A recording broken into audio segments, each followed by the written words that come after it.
उत्तम, अगदी उत्तम कल्पना आहे तुमची. त्या दोघांचं भांडण एकदम क्षुल्लक कारणावरून झालंय. आता लग्नाच्या गडबडीत ते विसरूनही जातील आणि पुन्हा आनंदाने एकत्र येतील बघा. ऑफकोर्स. खरंच खूप छान तोडगा काढला त्यांचं भांडण मिटवण्याचा. कौशिकीताई, मानलं तुम्हाला. नाही म्हणजे तारिणी इकडे आल्यापासून ना मला त्या दोघांची खूप काळजी वाटत होती, पण तुम्ही ती एका क्षणात दूर करून टाकलीत. काळजी खरं तर आता वाटतेय मला. कसली ग? तुला कोणाची काळजी वाटते नक्की? तारिणीची की आणखी कोणाची? नाही तसं नाही. तारिणी एवढी चिडली आहे केदारवर, ती होकार देणार आहे का या लग्नाला? किती समजावून झालंय तिला, पण ऐकत नाहीये. मला खात्री आहे ती नकार देईल लग्नाला सरळ. हो म्हणजे खरं सांगायचं तर आम्हा सगळ्यांच्या मनात हा प्रश्न आलाच होता, पण तुम्हा सगळ्यांना आश्चर्य वाटेल, या प्रॉब्लेमचं सोल्युशन आम्हाला निश्चिताने दिलंय.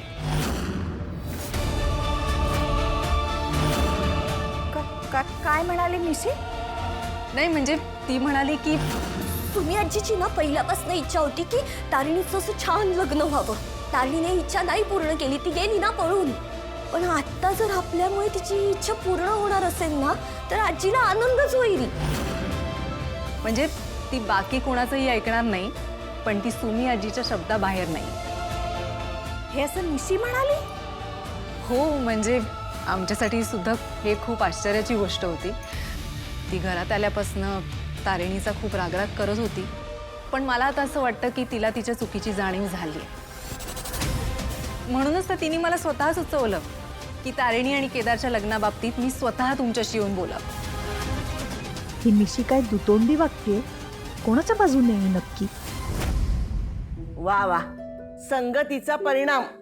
अहो तुमच्या बरोबर राहून विचार बदलले पोरीचे. चांगलंय चांगलंय.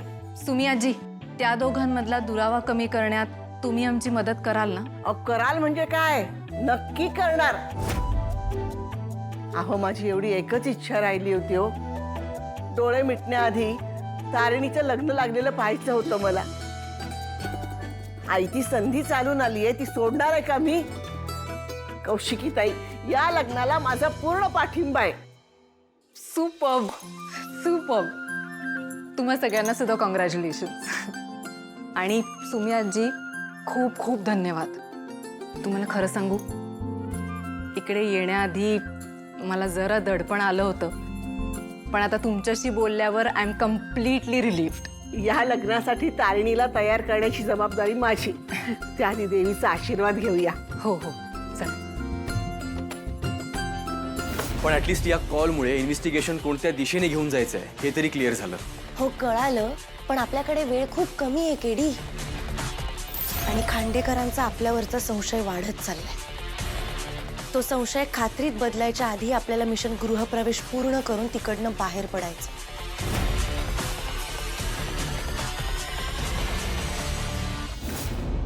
आई जगत तारिणीच्या साक्षीनं ही सुमित तुम्हाला शब्द देते.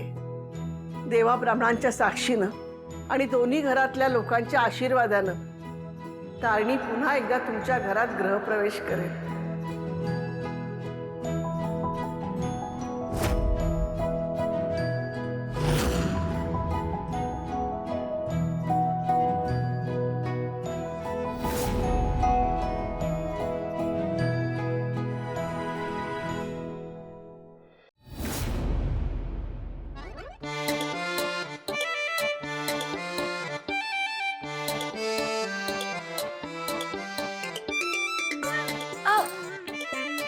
किती गुंता झालाय हा. लवकर सोडवायला पाहिजे, नाहीतर वाढतच जाईल तो. हो ना, म्हणजे कसं लवकर सोडवला की कसं छान सुरळीत चालतं. केसांबद्दल बोलतेय मी. ती कशाबद्दल पण म्हणू देत ग, पण मी मात्र तुम्हा दोघांबद्दलच बोलते तारिणी. तुम्ही नको ना आता हा विषय, मला नाही बोलायचं या विषयावर. अगं असं म्हणून कसं चालेल? लग्न केलंयस ना तू, तेही आमच्या अपरोक्ष. आता नातं जोडलंयस तर निभावावं तर लागेलच ना. तसं आम्हालाही तुझं लग्न कुठं बघता आलंय? हो ना, लग्न घर म्हणजे किती मज्जा असते. सगळे फंक्शन्स असतात, सगळ्या रीती असतात. एकदम घर कसं प्लेझेंट आणि हॅप्पी वाटतं. पण तुझ्या लग्नात असं काही झालंच नाही ना. हो ना, पण ही मजा 4 चौघात लग्न केलं तर हिच्यासारखं पळून लग्न केल्यावर कसली आली मजा. हा, मग तेव्हा नाही झालं म्हणून काय झालं, आत्ता करू. नमा, काय बोलतीयस? कल्पना चांगली आहे खरंच तारिणी. आता आपण तुम्हा दोघांचं लग्न करूया का? माझी तर अजूनही इच्छा आहे तुझ्या डोक्यावर अक्षदा पडताना बघायची. एक मिनिट, मला एक सांगा, हे सगळं तुमच्या डोक्यात हे असं अचानक कसं काय आलंय आणि कुठून आलंय? आली अशीच. का आम्हाला नाही वाटू शकत का तुझं लग्न बघावं वगैरे? नाही, असंच नाही आलंय हे सगळं तुमच्या डोक्यात. काहीतरी शिस्त आहे, हो ना? खरं सांगा, काय लपवताय? अगं कुठे काय, काही नाही. तुला उगाच काहीतरी वाटते, काही नाही. हो का? तुम्ही खरं सांग, काय लपवताय तुम्ही माझ्यापासनं? शिबाई, तुझ्यापासून काही लपवायचं म्हटलं ना तरी ते लपवलंच जात नाही. हो ना? मग आता सांग नक्की काय झालंय ते.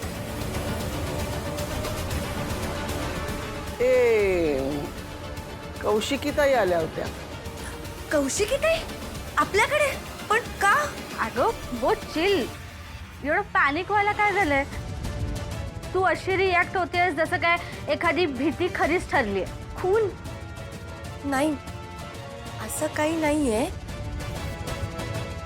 मला असं म्हणायचं होतं की त्यांचं काय काम होतं ना इथे, म्हणून मी विचारलं की त्या का आल्या होत्या, बाकी काही नाही.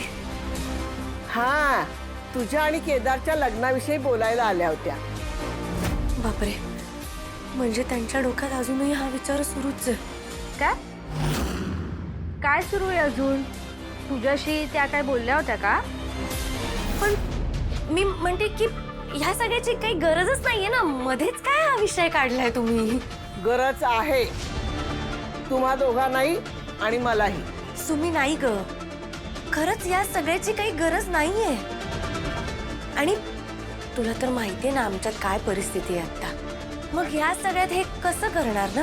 त्यात काय एवढं? अगं, एवढ्याच्या छोट्याशा गोष्टीवरून भांडण झालंय तुमचं, आणि ते प्रत्येक नवरा बायकोंमध्ये होतच. ते काय कायम टिकणारं असतं का? अगं, कधी ना कधी ते मिटणारच. आता ते या निमित्तानं मिटावं असं आम्हाला वाटतं. खरंच तारिणी, तुझं आणि केदारचं अग्निसाक्षीनं विधिवत लग्न व्हावं अशी आमची इच्छा आहे सगळ्यांची. नाही, मी या लग्नाला तयार नाहीये. मला हे लग्न मान्य नाही. अशी कशी तयार नाहीस? तुला तयार व्हावं लागेल. अगं, मी शब्द दिलाय ना त्यांना. सुमी, अगं हे शब्द, हे सगळं करायच्या आधी एकदा माझ्याशी बोलायचं होतं ना. आता दिला मी शब्द त्यांना, तर तो मागं कसा घेणार? आणि माझा तुझ्यावर पूर्ण विश्वास आहे. माझा शब्द खाली पडू देणार नाहीस ना? नाही देणार ना माझ्या बाबड्या? सुमी, या कुठल्या संकटात टाकलंयस ग मला? अगं, हे असं काय म्हणतेस? संकट कसलं? लग्न येते. अगं, लग्नासारखी आनंदाची दुसरी गोष्ट असू शकते का बाळा? आणि आमच्या सगळ्यांची इच्छा आहे ना. ताई ताई ताई, प्लीज हो म्हण ना, प्लीज. मला तुझ्या लग्नात खूप एन्जॉय करायचंय. माझं लहानपणापासूनचं स्वप्न आहे ते. नमा, माझ्या लग्नात एन्जॉय करायचं हे स्वप्न बघितलंयस तू लहानपणापासून? हा, म्हणजे जाऊ दे यार, ते तू ऐक ना आमचं. प्लीज हो म्हण ना, प्लीज.